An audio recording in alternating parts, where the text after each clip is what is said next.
things you don't know about fast food employees. Fast food is ubiquitous in America. Ask many people from abroad what they think Americans eat, and their first answer will be McDonald's. It turns out they're not too far off. Around 80% of us eat fast food at least once a month, and half of us swing through the drive-thru weekly, even though most report that they think fast food isn't good or good for you. Still, there's something about fast food, be it the convenience or the salty, fatty, sweet deliciousness of it all, that keeps us coming back for more. So, what about the people who are there day and night, frying our chicken nuggets, placing lettuce on our burgers, and filling our cups with shakes and soda? There's a lot you might not know about the people working behind the scenes to get you your food in record time. Read on to find out what it's really like to be a fast food employee. There are more than 3.7 million in the US alone. You may think that fast food employees are a small group, but it turns out there are more fast food workers in the US than you might think. Overall, there are about 13.19 million people who work in the restaurant industry in the US, and a whopping 28% of those employees work for fast food restaurants. As of 2018, there are more than 3.7 million fast food employees currently working in the United States alone, a number that's been steadily growing since 2010, when it dipped to 3.5 million. This means that, while most people think of it as a last resort job worked by high schoolers, there is a large and diverse workforce behind your favorite fast food burgers, tacos, and fried chicken. So the next time you crack a joke about flipping burgers, you might want to think again. Someone who's worked in the fast food industry is likely sitting nearby. They make about $13,500 a year. For all the talk about the fight for $15, an activist campaign calling for fast food worker wages to be raised to $15 per hour, most fast food workers still aren't exactly raking it in. The average annual wage of a fast food worker is just $13,500 a year. This number is up from just $12,850 in 2002, but when you look at the long-term gains, just $642 over 14 years, it's clear that the wages in the industry haven't kept up with other economic trends. Considering that the cost of living goes up an estimated 1.5% each year, fast food employees are actually making less money now than they were a decade and a half ago. Their actual wages have increased, but the double whammy of inflation and the rising cost of consumer goods and rent has left many of them struggling to get by. Meanwhile, huge fast food companies are still raking in the cash. It's starting to make sense why so many fast food workers are campaigning for wage increases, isn't it? More than half have a second job. Now that we have a little better of an idea of how much fast food employees are making on average, it probably won't come as too much of a surprise that more than half of workers at fast food restaurants have to get a second job to make ends meet. There's an awful stereotype that working at a fast food place is a job for lazy people, but it turns out that many of these people are incredibly hard workers who take on multiple jobs so they can provide for themselves and their families. Sadly, most major fast food chains are more than well aware that they aren't paying their employees enough to get by. In 2013, McDonald's got a ton of flack for launching a financial planning guide for its employees that included a sample budget that assumed their employees were working full-time at the restaurant and that they had a second job. Otherwise, there just wasn't a way to make the numbers add up. They're older than you might think. There's a stereotype that most fast food employees are teens just looking to make pocket money or to save up for college. If that were the case, maybe the low pay wouldn't be such an issue.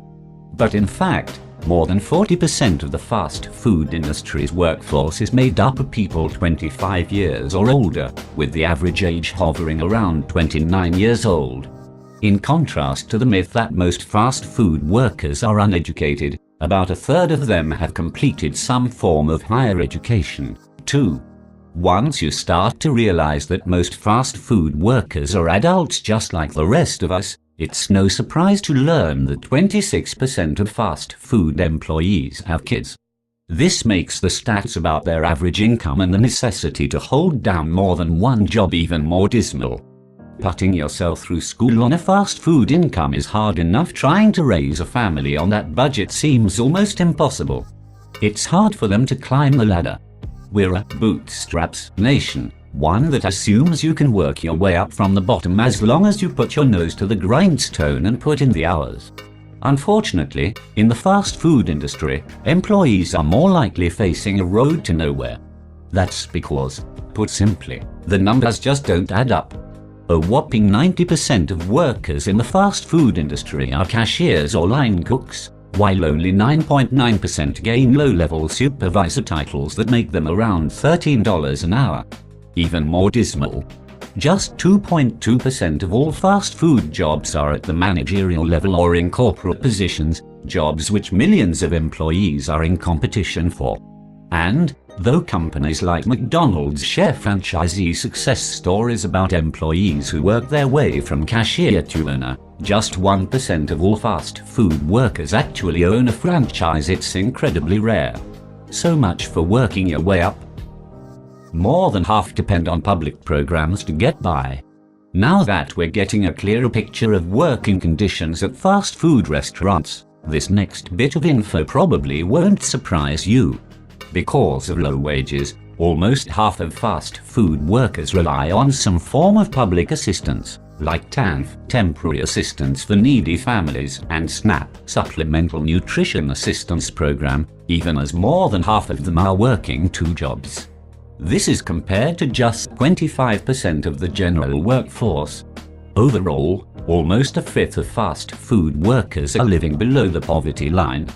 All of this adds up to about $7 billion in welfare payments annually to fast food employees.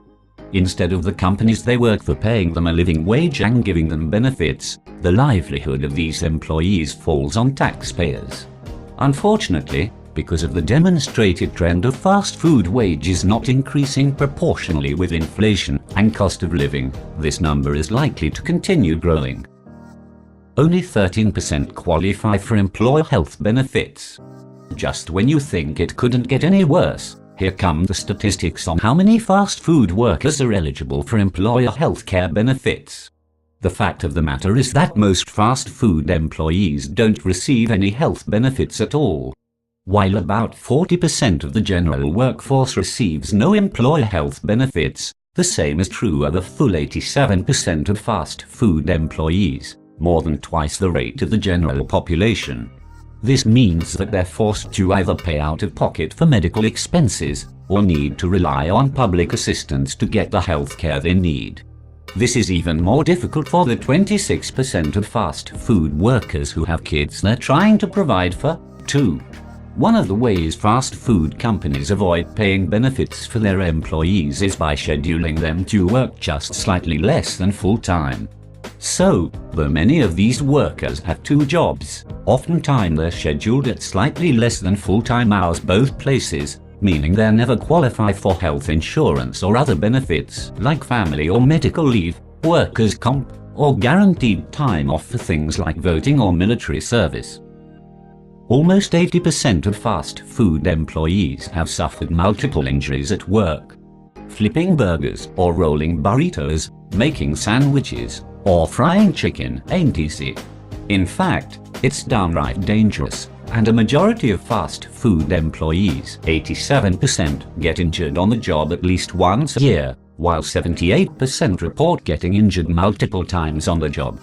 The sizzling grill and bubbling fryer are the cause of most injuries.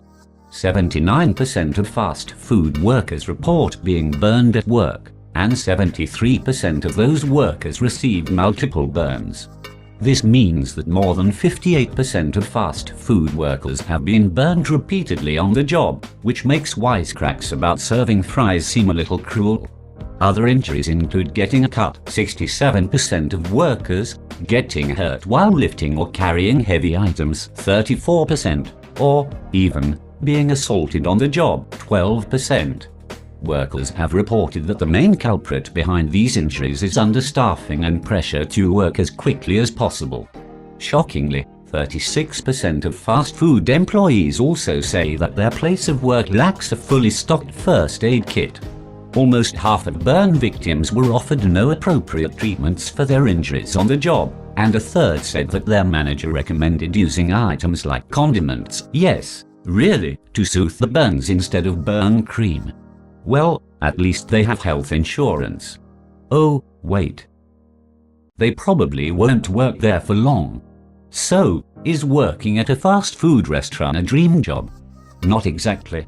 While the perks, free tacos and fries, woo-hoo, might initially seem like a benefit, most employees find that their relationship with their place of work quickly sours.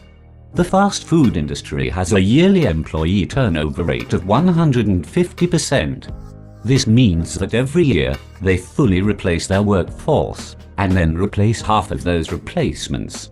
This says a lot about the industry as a whole. For one, it means that these jobs offer little to their employees, giving them very few reasons to stick it out. See, low pay, no benefits, no upward mobility, high rate of injuries. But it also means that companies have little incentive to change the conditions at their stores. Employees end up leaving before they can petition for change, because staying to fight for improvements just isn't financially worth it.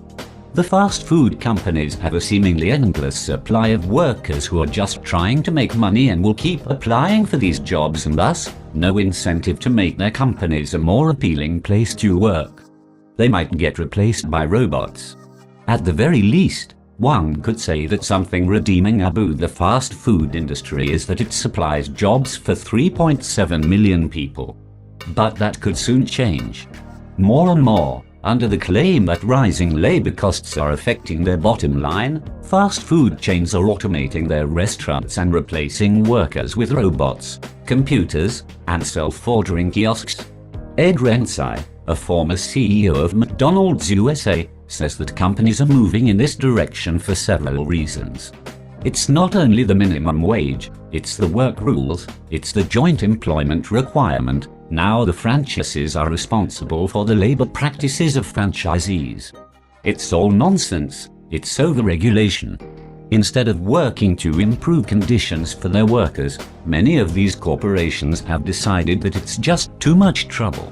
Ordering can be done at kiosks, and soon enough, food prep could be done by robotic machines.